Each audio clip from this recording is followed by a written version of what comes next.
السلام علیکم ورحمۃ اللہ وبرکاتہ۔ محترم ناظرین اکرام، آج ہم اذان کے آداب آپ تمام حضرات کو، تمام سامعین کو بتلائیں گے کہ اذان کی اہمیت ہمارے شریعت کے اندر بہت ہے، یہ شعار اسلام میں سے ہے، اس لیے اس کے آداب بھی بہت اہم ہیں۔ یہ چند آداب ہے جو آپ کے سامنے پیش کیے جائیں گے۔ اذان کے آداب: نمبر 1، مؤذن کا باوضو ہونا، یعنی اذان دینے والے کا وضو کے ساتھ ہونا۔ نمبر 2، مؤذن کا ضروری مسائل اور نماز کے اوقات سے واقف ہونا، اس کو جانکاری ہو نماز کے اوقات اور ضروری مسائل اذان کی۔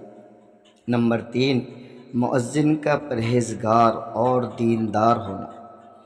نمبر 4 ہے مؤذن کا بلند اور اچھی آواز والا ہونا، یہ بھی اہم ہے، مؤذن کا بلند اور اچھی آواز والا ہونا۔ نمبر 5، اذان کہتے وقت قبلہ رخ ہونا، قبلے کی طرف چہرہ کرنا۔ نمبر 6، اذان کے وقت کانوں کے سوراخ میں انگلیاں ڈالنا۔ نمبر 7، کھڑے ہو کر اذان دینا۔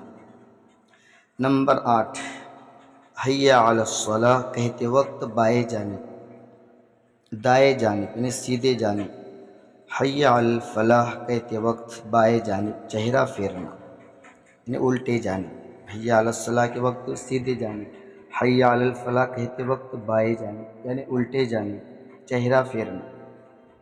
نمبر 9 ہے فجر کی اذان میں حی علی الفلاح کے بعد 2 مرتبہ، فجر کی اذان میں حی علی الفلاح کے بعد 2 مرتبہ الصلاۃ خیر من النوم کہنا، فجر کی اذان۔ اور نمبر 10 ہے اذان کے الفاظ ٹھہر ٹھہر کر ادا کرنا، یہ بھی اہم چیز ہے۔ نمبر 11، اذان کے ہر جملہ، اذان میں ہر جملہ الگ الگ پڑھنا۔